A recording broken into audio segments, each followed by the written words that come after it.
High guys, ಎಲ್ಲರಿಗೂ ನಮಸ್ಕಾರ. Welcome back to saga stories. ಮಗ, ಫಸ್ಟ್ ಆಫ್ ಆಲ್ ಎಲ್ಲರಿಗೂ ಶುಭೋದಯ. ಇವತ್ತು ಇಂಡಿಯಾ ವರ್ಸಸ್ ಸೌತ್ ಆಫ್ರಿಕಾ ಮೊದಲನೇ T20 ಮ್ಯಾಚ್ ನಡೀತಿದೆ. 7 ಗಂಟೆಗೆ ಸ್ಟಾರ್ಟ್ ಆಗ್ತಾ ಇರುವಂಥ ಮ್ಯಾಚು. ಪ್ರಿವ್ಯೂಗೆ ಎಲ್ಲರಿಗೂ ಸ್ವಾಗತ. ನೆನ್ನೆ ಮಾಡೋಣ ಅಂತ ಅಂದ್ಕೊಂಡೆ ವಿಡಿಯೋ, ಬಟ್ ಆಗಲಿಲ್ಲ. ಅಡ್ಜಸ್ಟ್ ಮಾಡ್ಕೊಳ್ಳಿ, ಇವತ್ತು ಕೂಡ ಡಿಲೇ ಆಗಿದೆ. ಸೊ ಓಕೆ, ಇವತ್ತಿನ ಪ್ಲೇಯಿಂಗ್ ಲೆವೆನ್ನ ನೋಡುವಂಥ ಸಮಯ. ಇಂಡಿಯಾದ strongest possible playing eleven. T20s ಅಂತ ಬಂದಾಗ ನಮ್ಮ ಟೀಮ್ ಇಂಡಿಯಾ ಡಾಮಿನೇಟ್ ಮಾಡ್ಕೊಂಡು ಬಂದಿರೋದು, ಎಲ್ಲರ ಮೇಲೂ ಡಾಮಿನೇಟ್ ಮಾಡ್ಕೊಂಡು ಬಂದಿರೋದು. ಆಸ್ಟ್ರೇಲಿಯಾ ಮೇಲೆ ನೋಡೋದಲ್ಲಪ್ಪ, ಹೋಗ್ಬಿಟ್ಟು ಅವ್ರ ರೂಮಲ್ಲೇ ಹೊಡೆದ್ಬಿಟ್ಟು ಬಂದ್ವಿ. ಕಡೆ ಪಕ್ಷ ನಾವು ಟೆಸ್ಟಲ್ಲಿ ODIsಲ್ಲಿ ಸ್ವಲ್ಪ ಮಟ್ಟಿಗೆ ಕಾಂಪ್ರಮೈಸ್ ಆದರೂ ಆಗ್ಬಿಡ್ತೀವಿ. T20s ಅಂತ ಬಂದಾಗ ಕಾಂಪ್ರಮೈಸ್ ಅಂತೂ ಖಂಡಿತ ಆಗೋದಿಲ್ಲ. ಅವ್ನ ಅಜ್ಜಿ ಹಾಕೊಂಡು ಗುಮ್ತೀವಿ, ಆ ಥರ ಟೀಮ್ನ ನಾವು ಇಟ್ಟಿದ್ದೀವಿ. ಇವಾಗ ಬೇರೆ ರಿಕವರಿ ಬೇರೆ ಆಗ್ಬಿಟ್ಟು ಬಂದಿದ್ದಾರೆ ಶುಭ್ಮನ್ ಗಿಲ್ ಜೊತೆಗೆ ಹಾರ್ದಿಕ್ ಪಾಂಡ್ಯ ಅವರು. ಇನ್ನು ಸ್ಟ್ರಾಂಗಾಗಿ ಕಾಣಿಸ್ತಾ ಇರೋವಂಥ ಟೀಮು. ಯಾರನ್ನ ಆಡ್ಸೋಣ ಯಾರನ್ನ ಬಿಡೋಣ ಅನ್ನೋ ಥರನೇ ಒಂಥರ ಗೊಂದಲ ಲೆವೆನಲ್ಲಿ. ಯಾಕಂದರೆ ಎಲ್ಲರೂ ಕೂಡ ಲೆವೆನಲ್ಲಿ ಆಡುವಂಥ ಪ್ಲೇಯರ್ಸ್, ಸ್ಕ್ವಾಡಲ್ಲಿ ಇರುವಂಥವ್ರು ಎಲ್ಲರೂ ಕೂಡ. ಸೊ ಮ್ಯಾಚ್ ಆಗ್ತಿರೋದು ಬರಾಬಟಿ ಸ್ಟೇಡಿಯಮಲ್ಲಿ, ಕಟಕಲ್ ಆಗ್ತಾ ಇರುವಂಥ ಮ್ಯಾಚು. ಇಲ್ಲಿ ಟಿಪಿಕಲಿ ನೋಡೋದು ನಾವು ಬ್ಲ್ಯಾಕ್ ಸಾಯಿಲ್ ವಿಕೆಟ್ನ ನಾವು ಇಲ್ಲಿ ನೋಡ್ತೀವಿ. ಬಟ್ ಇವತ್ತಿನ ಮ್ಯಾಚಲ್ಲಿ ರೆಡ್ ಸಾಯಿಲ್ ವಿಕೆಟ್ನ ಕೊಡ್ತಾರೆ ಅಂತ ಅಪ್ಡೇಟ್ ಇದೆ. ರೆಡ್ ಸಾಯಿಲ್ ವಿಕೆಟ್ ಅಂದರೆ ಇಲ್ಲಿ ಹೆವಿ ಸ್ಕೋರಿಂಗ್ ಆಗಿಲ್ಲ, ಹೈ ಸ್ಕೋರಿಂಗ್ ಮ್ಯಾಚ್ಗಳಲ್ಲಿ ಅಷ್ಟೇನಾಗಿ ಆಗಿಲ್ಲ. ಆಗಿರೋಂಥದ್ದು 3 T20 ಇಂಟರ್ನ್ಯಾಷನಲ್ ಮ್ಯಾಚಸ್ಸು. ಅದರಲ್ಲಿ 2 ಮ್ಯಾಚ್ನ ಗೆದ್ದಿರೋದು ಬ್ಯಾಟಿಂಗ್ ಸೆಕೆಂಡ್ ಆಡಿದವರು, ಚೇಸ್ ಮಾಡಿದವರು. 1 ಮ್ಯಾಚ್ನ ಗೆದ್ದಿದ್ದಾರೆ ಬ್ಯಾಟಿಂಗ್ ಫಸ್ಟ್ ಆಡಿದವರು. ಆ್ಯಂಡ್ ಇಂಡಿಯಾ ಇಲ್ಲಿ 3 ಮ್ಯಾಚ್ ಆಡಿದೆ, 2 ಮ್ಯಾಚ್ನ ಸೋತಿದೆ ಇಂಡಿಯಾ, 1 ಮ್ಯಾಚ್ನ ಮಾತ್ರ ಗೆದ್ದಿದೆ. ಸೊ ಇಲ್ಲಿ ಇಂಟ್ರೆಸ್ಟಿಂಗ್ ಆಗಿದೆ ಸ್ಟ್ಯಾಟ್ಸು ಟೀಮ್ ಇಂಡಿಯಾದು. ಯಾಕಂದರೆ ಆಗಿರೋ 3 ಮ್ಯಾಚಲ್ಲಿ 2 ಮ್ಯಾಚ್ನ ಸೋತಿದೆ, 1 ಮ್ಯಾಚ್ನ ಗೆದ್ದಿದೆ ಅಂತಂದರೆ ಆಪೋನೆಂಟ್ ಟೀಮಲ್ಲಿ ಡಾಮಿನೇಟ್ ಮಾಡಿದೆ ಆಗಿರೋಂಥ 3 ಮ್ಯಾಚಲ್ಲಿ ಅಂತ ಆಯಿತು. ಸೊ 1 ಮ್ಯಾಚ್ ಅಷ್ಟೇ ಏನಂತ ಹೆವಿ ಡಿಫ್ರೆನ್ಸ್ ಇರಲಿಲ್ಲ, ಆಗಿರೋದೇ 3 ಮ್ಯಾಚು. ಸೊ ಅಲ್ಲಿ ಕೊಟ್ಟಿದ್ದು ಬ್ಲ್ಯಾಕ್ ಸಾಯಿಲ್ ವಿಕೆಟು, ಇವಾಗ ಕೊಡ್ತಾ ಇರೋದು ರೆಡ್ ಸಾಯಿಲ್ ವಿಕೆಟ್ ಆಗಿರೋದ್ರಿಂದ ಖಂಡಿತ ಡಿಫ್ರೆನ್ಸ್ ಆಗುತ್ತೆ, ಬೌನ್ಸ್ ಜಾಸ್ತಿ ಎಕ್ಸ್ಟ್ರಾಕ್ಟ್ ಆಗುತ್ತೆ. ಆ್ಯಂಡ್ ಗೊತ್ತಿರುತ್ತೆ, ಬ್ಲ್ಯಾಕ್ ಸಾಯಿಲ್ ವಿಕೆಟ್ ಅಂದರೆ ಅಷ್ಟೊಂದು ಬೌನ್ಸ್ ಇರೋದಿಲ್ಲ, ರೆಡ್ ಸಾಯಿಲ್ ವಿಕೆಟ್ ಅಂದರೆ ಬೌನ್ಸ್ ಇರುತ್ತೆ. ಜೊತೆಗೆ ಬ್ಯಾಟಿಂಗ್ ಕೂಡ ಆಡೋದಕ್ಕೆ ಕಂಫರ್ಟಬಲ್ ಆಗಿರುತ್ತೆ. ಸೊ ಇವತ್ತು ನಾವು ಎಕ್ಸ್ಪೆಕ್ಟ್ ಮಾಡ್ಬೋದು ಹೈ ಸ್ಕೋರಿಂಗ್ ಗೇಮ್ನ. ಇಲ್ಲಿ ಹೈಯೆಸ್ಟ್ ಆಗಿರೋದೇ 180 ಅಷ್ಟೇ ಇಲ್ಲಿ ಹೈಯೆಸ್ಟ್ ರೆಕಾರ್ಡ್ ಆಗಿರುವಂಥ 3 ಮ್ಯಾಚಲ್ಲಿ. ಸೊ ಇವತ್ತು ಪ್ರಾಬ್ಲಿ ನನ್ನ ಪ್ರಕಾರ ಒಂದು 200 ಕ್ಲಾಕ್ ಆಗುವಂಥ ಸಾಧ್ಯತೆಯೂ ಕೂಡ ಇರುತ್ತೆ ಅಂತ ಅನ್ಕೊಬಹುದು. ಯಾಕಂದರೆ ಎರಡೂ ಎಂಡಲ್ಲೂ ಕೂಡ ಸಖತ್ತಾಗಿರುವಂಥ ಬ್ಯಾಟರ್ಸ್ ಇದ್ದಾರೆ. ಇಂಡಿಯಾ ಕಡೆನೂ ಅಷ್ಟೇ, ಅವ್ರ ಕಡೆನೂ ಅಷ್ಟೇ. ಬ್ಯಾಟಿಂಗ್ ಡೆಪ್ತ್ ಅಂತೂ ಸಖತ್ತಾಗಿದೆ. ಸೊ ಅದನ್ನು ಎಕ್ಸ್ಪೆಕ್ಟ್ ಮಾಡಬಹುದು. ಟಾಸ್ ಗೆದ್ದವ್ರು ಖಂಡಿತ ಚೇಸ್ ಮಾಡೋದಕ್ಕೆ ನೋಡ್ತಾ ಇರ್ತಾರೆ.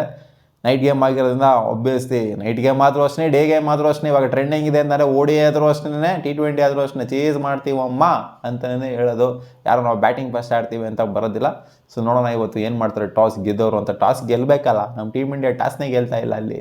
ಹೌದು, ಲಾಸ್ಟ್ ಮ್ಯಾಚ್ ಗೆದ್ವಿ ಟಾಸ್ನ, ಬಟ್ ಟಾಸ್ ಅಂತ ಬಂದಾಗ ನಾವು ಗೆಲ್ಲೋದೇ ಕಮ್ಮಿ. ಅಲ್ಲಿ ಟೀಮ್ ಇಂಡಿಯಾ ಗೆಲ್ಲೋದೇ ಕಮ್ಮಿ, ಆಪೋನೆಂಟ್ ಗೆಲ್ಲೋದೇ ಜಾಸ್ತಿ. ಬಟ್ ಟಾಸ್ ಎಲ್ಲ ಮ್ಯಾಟ್ರ್ ಆಗೋದಿಲ್ಲ ಅಂತಂದ್ರೂ, ಅಂದರೆ ನಮ್ಮ ಟೀಮ್ ಆ ಥರ ಇದೆ, ಟಾಸೇ ಮ್ಯಾಟ್ರ್ ಆಗೋದಿಲ್ಲ. ಅವನ ಅಜ್ಜಿ ಏನಾದ್ರು ಮಾಡ್ಕೊಳ್ಳಿ ಟಾಸು, ನಾವು ಗೆಲ್ತೀವಿ, ಚೇಸಾರು ಮಾಡ್ತೀವಿ, ಡಿಫೆಂಡರು ಮಾಡ್ತೀವಿ, ಗೆಲ್ತೀವಿ ಅನ್ನೋ ಥರ ಇದೆ ಈ ಒಂದು T20 ಸೈಡು. ಸೊ ಪ್ಲೇಯಿಂಗ್ ಲೆವೆನ್ನ ಡಿಸ್ಪ್ಲೇ ಮಾಡ್ತಾ ಇದ್ದೀನಿ. ಸ್ಟ್ರಾಂಗೆಸ್ಟ್ ಪ್ರಾಬಬಲ್ ಪ್ರಿಡಿಕ್ಟೆಡ್ ಪ್ಲೇಯಿಂಗ್ ಲೆವೆನ್ನ ಈ ಮ್ಯಾಚಿಗೆ.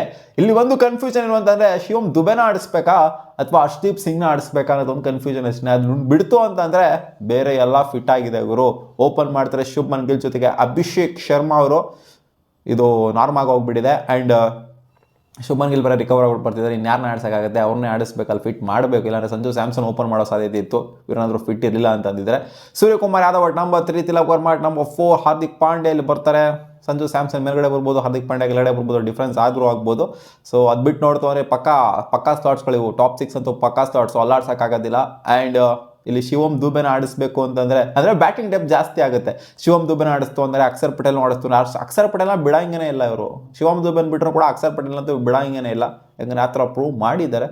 ಸೊ ಅಕ್ಷರ್ ಪಟೇಲ್ ಆಡಿಸ್ತು ಅಂದರೆ ಬ್ಯಾಟಿಂಗ್ ಡೆಪ್ ಖಂಡಿತ ಇಲ್ಲಿ ನಂಬರ್ 7ವರೆಗೂ ಇರುತ್ತೆ. ದುಬೆನ ಆಡಿಸ್ತು ಅಂದರೆ ನಂಬರ್ 8ವರೆಗೂ ಕೂಡ ಸಾಲಿಡ್ ಬ್ಯಾಟಿಂಗ್ ಇರುತ್ತೆ. ಆಮೇಲೆ ಕುಲ್ದೀಪ್ ಯಾದವ್ ಬರ್ತಾರೆ. ಕುಲ್ದೀಪ್ ಯಾದವ್ನ ಬಿಡೋಕ್ಕಾಗೋದೇ ಇಲ್ಲ. ಕುಲ್ದೀಪ್ ಯಾದವ್ನ ಮತ್ತು ವರುಣ್ ಚಕ್ರವರ್ತಿನ T20s ಅಂತ ಬಂದಾಗ ಬಿಡೋಕ್ಕೆ ಆಗೋದೇ ಇಲ್ಲ. ಜಸ್ಪ್ರೀತ್ ಬುಮ್ರಾನ ಬಿಡೋಕ್ಕಾಗತ್ತಾ? ಇವ್ರನ್ನಂತೂ ಖಂಡಿತ ಬಿಡೋಕ್ಕಾಗಲ್ಲ. ಸೊ ಪೇಸ್ ಅಟ್ಯಾಕ್ ನೋಡ್ತು ಅಂದರೆ ಹಾರ್ದಿಕ್ ಪಾಂಡ್ಯ ಖಂಡಿತ 4 ಓವರ್ ಹಾಕ್ತಾರೆ, ಜೊತೆಗೆ ಬುಮ್ರಾ 4 ಓವರ್ ಹಾಕ್ತಾರೆ. ಶಿವಮ್ ದುಬೆನೂ ಕೂಡ ಬೌಲಿಂಗ್ ಹಾಕ್ತಾರೆ. ಶಿವಮ್ ದುಬೆ 2 ಓವರ್ ಹಾಕ್ತಾರೆ, 4 ಓವರ್ ಹಾಕ್ತಾರೆ ಗೊತ್ತಿಲ್ಲ. ಇವರು ಕೂಡ ವಿಕೆಟ್ ಸಿಕ್ಕಿದ್ದಾರೆ. ಇವರು 4 ಓವರು ಹಾಕುವಂಥ ಕೇಪಬಿಲಿಟಿ ಅಂತೂ ಖಂಡಿತ ಇದೆ. ಏನು 10 ಓವರ್ ಹಾಕೋಕ್ಕೆ ಹೇಳ್ತಿದ್ದೇವೆ, 4 ಓವರ್ ಅಷ್ಟೇ ತಾನೆ. ಸೊ 3 ಜನ ಪೇಸರ್ಸ್ ಆಯಿತು ಅಂತಂದರೆ ಜೆನ್ಯೂನ್ ಪೇಸರ್ಸ್ ಏನಲ್ಲ, ಅಂದರೆ ಶಿವಮ್ ದುಬೆ. ಬಟ್ ಆದರೂ ಕೂಡ 4 ಓವರ್ ಹಾಕುವಂಥ ಎಬಿಲಿಟಿ ಇದೆ. ಅಕ್ಷರ್ ಪಟೇಲು, ಕುಲ್ದೀಪ್ ಯಾದವ್ ಜೊತೆಗೆ ವರುಣ್ ಚಕ್ರವರ್ತಿ 3 ಜನ ಸ್ಪಿನ್ ಅಟ್ಯಾಕ್ನ ನೋಡ್ತಾರೆ. ಸೊ ಇಲ್ಲಿ ಆಗಿರುವಂಥ ಮ್ಯಾಚ್ಗಳೆಲ್ಲ ನೋಡ್ತಾರೆ, ಸ್ಪಿನ್ನಿಗೆ ಅಸಿಸ್ಟು ಜಾಸ್ತಿನೇ ಸಿಕ್ಕಿತ್ತು ಬ್ಲ್ಯಾಕ್ ಸಾಯಿಲ್ ವಿಕೆಟಲ್ಲಿ. ಬಟ್ ಇವಾಗ ಯಾವ ಥರ ಬಿಹೇವ್ ಆಗುತ್ತೆ ಅಂತ ಗೊತ್ತಿಲ್ಲ. 3 ಜನ ಸ್ಪಿನ್ನರ್ಸ್ ಜೊತೆ ಹೋಗ್ತಾರಾ ಅಥವಾ 2 ಸ್ಪಿನ್ನರ್ಸ್ ಜೊತೆ ಹೋಗ್ತಾರಾ, ಕಾದು ನೋಡಬೇಕಾಗುತ್ತೆ. ಇಲ್ಲಿ ಹರ್ಷಿತ್ ರಾಣಾ ಅವ್ರನ್ನ ಗರೋ ಜಸ್ಟಿಸ್ ಫಾರ್ ಹರ್ಷಿತ್ ರಾಣಾ ಅಂತ ಎಲ್ಲ ಕಮೆಂಟ್ ಹಾಕಕ್ಕೆ ಹೋಗ್ಬಿಡಿ. ಸೊ ಹರ್ಷಿತ್ ರಾಣಾ ಇಲ್ಲಿ ನನ್ನ ಪ್ರಕಾರ ಫಿಟ್ ಆಗ್ತಿಲ್ಲ. ಹರ್ಷದೀಪ್ ಸಿಂಗ್ ಮುಂದೆ ಇರ್ತಾರೆ ಹರ್ಷಿತ್ ರಾಣಾಗೆ ಕಂಪೇರ್ ಮಾಡ್ತು ಅಂತಂದರೆ. ಸೊ ದುಬೆ ಅಥವಾ ಹರ್ಷದೀಪ್ ಸಿಂಗು, ಸೊ ಇವರಿಬ್ಬರಲ್ಲಿ ಒಬ್ಬರನ್ನ ಆಡಿಸುವಂಥ ಸಾಧ್ಯತೆ ಇದೆ ಅಂತ ನಾನು ಅಂದ್ಕೊಂಡಿದ್ದೀನಿ. ಬ್ಯಾಟಿಂಗ್ ಡೆಪ್ತ್ ಅಂತೂ ಸಾಲಿಡ್ ಆಗಿದೆ. ಈ ಟೀಮನ್ನು ಆಡ್ತಾರೆ ನಂಬರ್ 8ವರೆಗೂ ಅಲಚ್ಚಾಗಿರುವಂಥ ಸಾಕಾದ ಸಾಲಿಡ್ ಬ್ಯಾಟಿಂಗ್ ಯೂನಿಟ್ ಇದೆ. ದುಬೈ ನೋಡಿ 8ಗೆ ಬರ್ತಾರೆ ಅಥವಾ 7ಗೆ ಬರ್ತಾರೆ ಅಂತ ಅಂದರೆ ಎಂಥ ಪುಡಾಂಗ್ ಬ್ಯಾಟಿಂಗ್ ಇದೆ ಅಂತ.